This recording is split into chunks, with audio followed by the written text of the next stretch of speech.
After 6 full years of farming, I've quit. And I'm gonna be honest with you, I'm never gonna go back. This is the list of all the reasons why I actually hated farming. Now, those words are pretty hard for me to say because even though it is true and this list is, things that, I haven't always been comfortable to talk about here on the channel, I really loved farming. I really enjoyed all the years that I spent farming, and I'm deeply going to miss it. But at the time that I was doing it, I was very aware of these problems, and now having had some time and some space away from the farm to process, it's really made me aware of just how much I was sacrificing in order to be able to, be a farmer. And maybe those are sacrifices that I wouldn't have made if I knew about them when I first got into the farm. The first one is money. Farming pays really poorly, and it takes a huge investment to be able to start up a farm. These are things that I was pretty aware of when I went into building the farm in the first place. I knew the numbers weren't great. I knew that what I was basically getting myself into with farming as a career was going to be kind of the equivalent of a minimum wage job in my area. And I knew that it was going to cost a lot of money to build the farm into a sustainable career.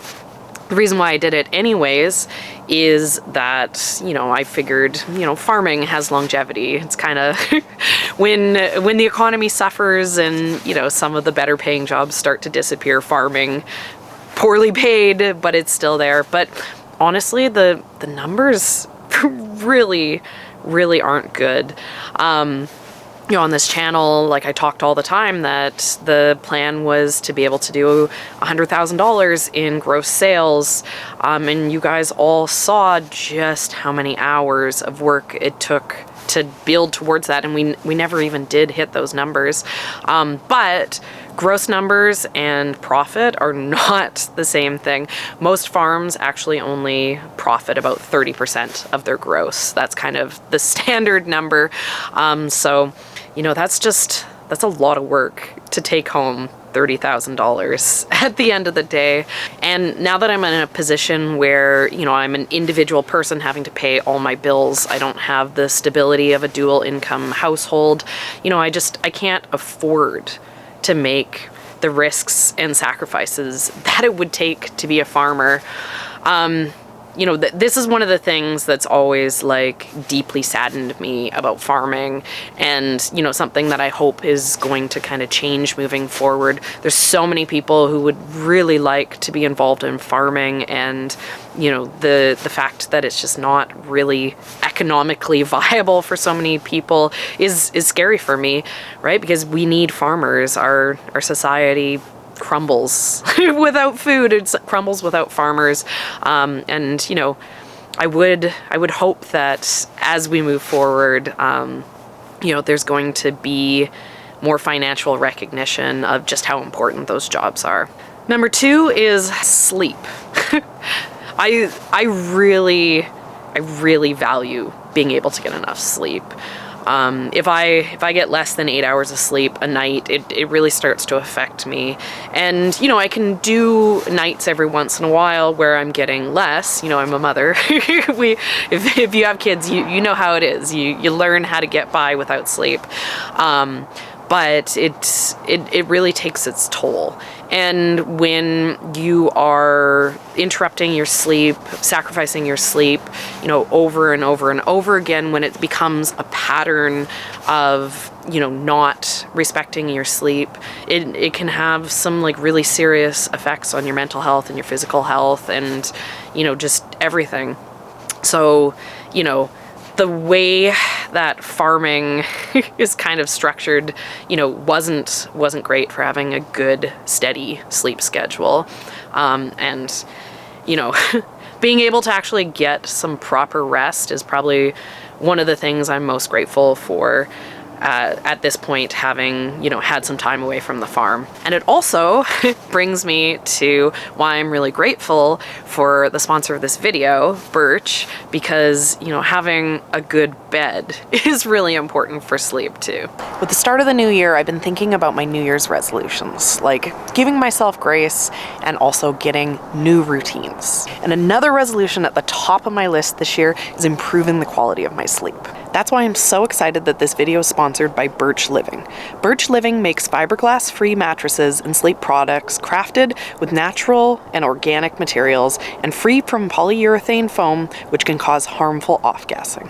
I was excited to get my new bed from Birch because I like knowing that the mattress I'm sleeping on is made with materials sourced straight from nature, which are both comfortable and durable. I'm 40, so I'm starting into some perimenopause, and sometimes I feel hot when I sleep. So the organic materials help keep me cool and regulate my body temperature when I have those moments. I ordered the Birch Luxe Natural Mattress, a premium upgrade to their original, well-loved Birch Natural mattress. The Birch Luxe mattress is comprised of 8 different layers of organic wool, organic cotton, and 100% natural latex. The Luxe model features an added quilted organic cotton pillow top, and the targeted zoned lumbar support provides enhanced contouring. The mattress has over 1,000 individually wrapped steel coils to cradle your body and limit motion transfer. I've had my Birch mattress since the summer and I'm really enjoying it. I really love the experience of getting the bed. The compressed and rolled mattress in a box was super easy to get set up, and I never had to drag my kids into a store, wasting time and patience I really don't have. With your Birch mattress, you get a 100-night sleep trial, along with a 25-year warranty. The best part about all of this is that Birch delivers your mattress right to your door for free within the US. They also offer in-home setup and removal to make your buying experience as convenient as possible. Each Birch mattress comes with 2 of their Eco-Rest pillows made from recycled materials. They're breathable and better for the environment. I love my Birch mattress, and I think you would too. As I mentioned, now is a great time to commit to sleeping better this year. Check out birchliving.com/youcaneatthegrass to get 20% off your mattress plus 2 free pillows.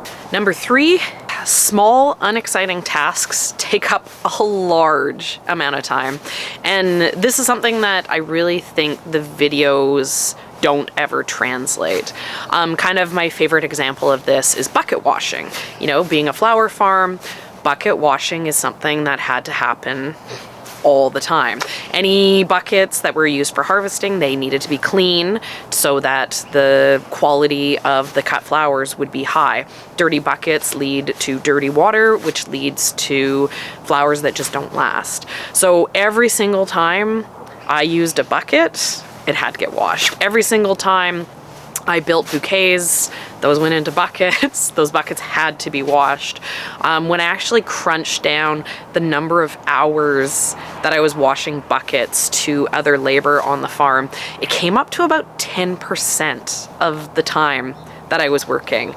You know, and I think that's something that people don't realize, right? It's like, oh, you want to be a flower farmer? How do you feel about being a dishwasher, right? You know, and a lot of those really, really tiny tasks that, you know, I never bothered to share on the channel here because they're just very boring. Just didn't make it into the videos, but, you know, they really did fill up the day. You know, when you go out and you do things like harvesting and building these bouquets and, you know, all those kind of tasks, they're very enjoyable to see. They're very, very enjoyable to do for me, right? Like I love the work, but the reality is that farm work is monotonous tasks done over and over and over again. And they're tasks that maybe you don't realize just how much you wouldn't enjoy doing them. 4 is you can't grow what you love, you have to grow what sells. And this is a lesson that, you know, I kind of struggled to learn in the first few years of the farm. And I think that this is a lesson that, you know, a lot of people don't learn soon enough in their farming journey, which kind of leads to them maybe burning out and failing. I think back to how the farm started. The plan all along was to be a veggie farm.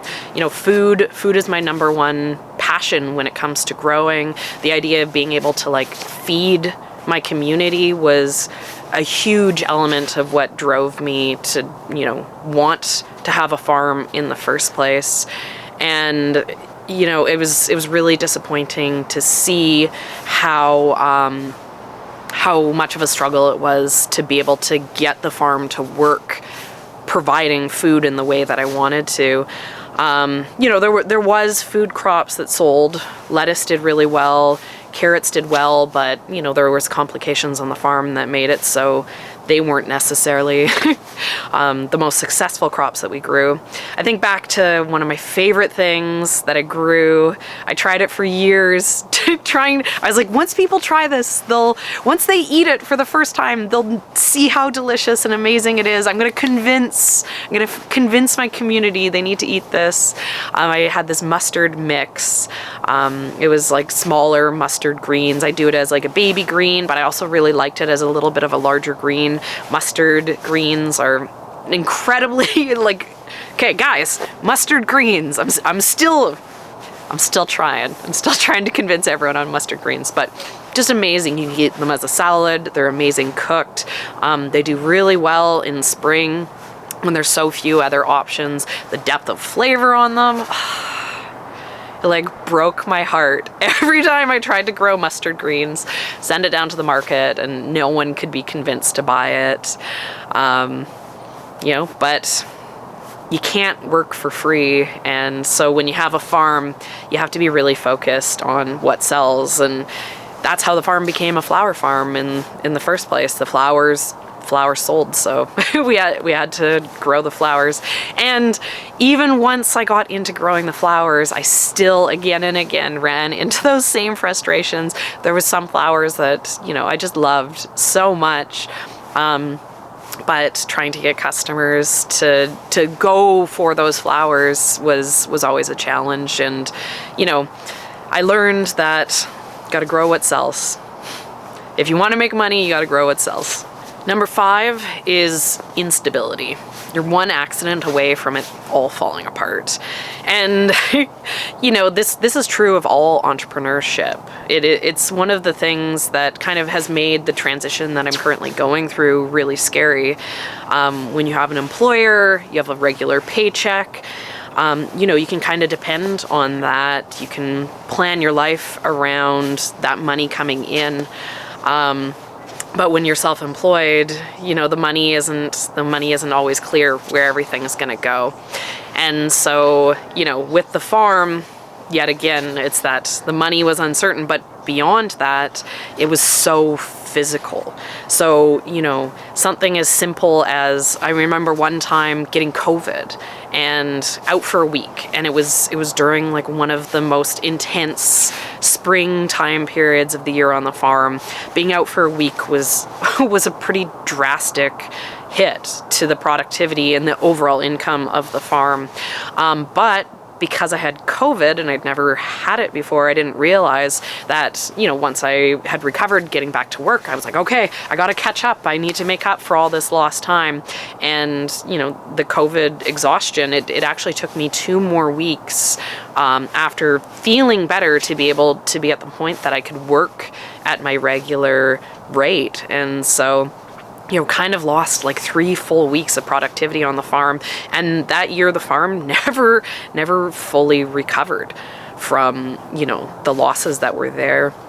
You know, things like health, like family emergencies, all that kind of stuff. It can really deeply affect a farm. And, you know, when you're a small farm and you don't necessarily have these employees to come and save your operation, you know, it can make or break a year. 6 is that make hay while the sun shines actually leads to a really poor work-life balance.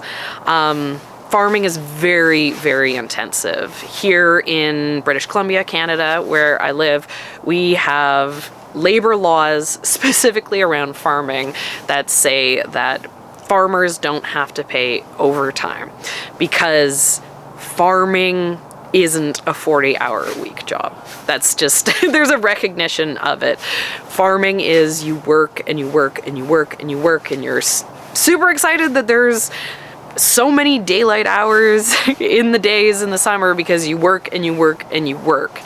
And, you know, you have to do that, you know, especially in Canada, because there's the times when you can be productive and then there's the times when you can't, like this time of year. And, you know, having to sacrifice so much of yourself to the rhythms of farming, just make it really challenging to, you know, have healthy habits, to do things like self-care, to do things like, you know, like make routines for family and friends. You know, most farmers that I know would probably be considered workaholics. It's, you know, it's just, there really isn't much respect for work-life balance. The focus is really on working as hard as you possibly can. 7 is farming's really dangerous. You know, there's lots of things that are that you're doing that are causing serious health effects. Stuff like the sun exposure, skin cancer, all those types of things. Those are things that are really common for farmers that are older to, you know, struggle with. The smoke, you know, I always tried to be as careful as possible working out in the smoke, but the reality is you gotta make hay while the sun shines, like back to all these other problems, you know, that I'm kind of addressing in this kind of bigger picture. Even there's something called farmer's lung, which, you know, I'd never really heard of, but basically farmers get random fungal infections inside of their lungs because they're breathing in so much weird, sketchy stuff all the time that, you know, it's really unhealthy. There's so many things that as a home gardener I'd done and never thought of the risks, never thought of the concerns. But once I was doing it at a farm scale, I realized, hey, I need to be very aware of my health for this. A great example is potting soil. Home gardener, you know, you pot up a few plants, it's no big deal. But, you know, as a farmer, like I grew 100,000 plants every year. Fair enough, those weren't all seedlings, but, you know, I would often be processing through like, I don't know, like up to 10 bales of potting soil a year. And it says right on those packages, like wear masks, wear gloves, like, you know, it has like health health warnings on potting soil. And, you know, when you're doing it for a few minutes here and there throughout the year, that's fine. But when you're working with potting soil for 8 hours a day, you know, you want to take those warnings seriously. And I think this is a common thing for all jobs. You don't necessarily think too much about how dangerous your career could be in the long run because, you know, it doesn't really affect you in day one. It's only in year 20 that you start to feel the concerns. So I don't necessarily feel like after 6 years of farming, I've left with health concerns from it. But, you know, time will tell. Number 8 is not knowing if your effort is for nothing. You know, doing retail sales on the farm, you know, even without it being direct to consumer, all farmers, you don't know when you grow your crops if you're going to be able to sell them. There's huge fluctuations in the market all the time. You know, for me personally, you know, the goal was always to kind of have 80 bouquets for the weekend, send 50 of them down to the farmer's market. You know, and that would be great if we had a weekend when, you know, we'd be able to make $1,000, but it was as likely that the weather would be super hot that day and, you know, maybe not as many people wanted to come out to the farmer's market, or maybe it was rainy. And so you couldn't prepare for the exact sales. You had to just kind of hope for the best and work towards that. And, you know, it led to a lot of crop waste, which, you know, it's it's part of the job, but it doesn't mean that it wasn't still silently very frustrating to see all those labor hours, all that lack of sleep, you know, get dumped onto the compost pile. You know, I'd say probably one of the greatest skills that I brought to farming was being able to be focused on the big picture, being able to say to myself, okay, like, we're going to grow this for best case scenario, you know, but, you know, we need to just be realistic, and when things turn out the way they turn out, just pivot and adapt. But, you know, it takes its toll. That's stressful. It's hard. And, you know, it's not something that I necessarily ever wanted to talk about on the videos, because talking about it didn't make it any easier. But it's very real, and, you know, it's part of farming. Number 9 is the weather. I think that most people are aware of this, but you could do everything right. You could do everything perfect and then still have it all fail because the weather will come along and it'll get you. You know, my approach to the long-term farm mentality with the weather was that I had to plan for hot weather and cold weather. You know, climate instability is a real thing, and it's making what was already an impossible task on farms, which is adapting to the chaos of the weather, even more difficult, because weather patterns aren't patterns anymore. And so, you know, needing to work with the weather, right? As a farmer, weather is basically your chaotic, evil business partner who's always trying to stab you in the back. And it can be really, really challenging. There's so many years when, you know, crops would be looking amazing. Great example, tulips. You know, the tulips would be like, oh, did everything right, got them watered, they're budding up beautifully, they look great.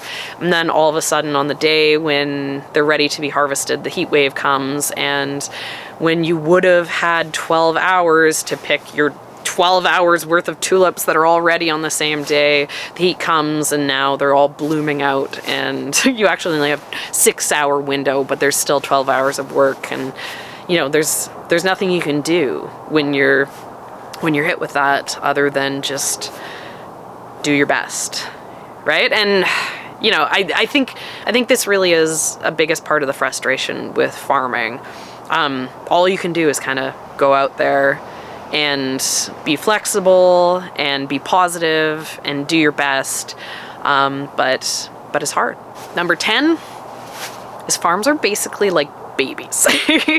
They need constant attention, and you can't get away from them.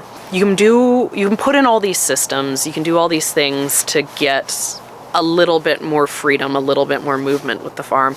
A huge step towards like some freedom on the farm for me was getting automatic irrigation in. It was quite an expensive tool to get onto the farm.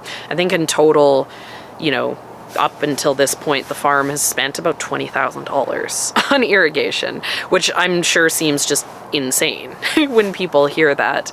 But the number of like labor hours that automatic irrigation saves is huge, and it gives you the ability to leave the farm for a couple days.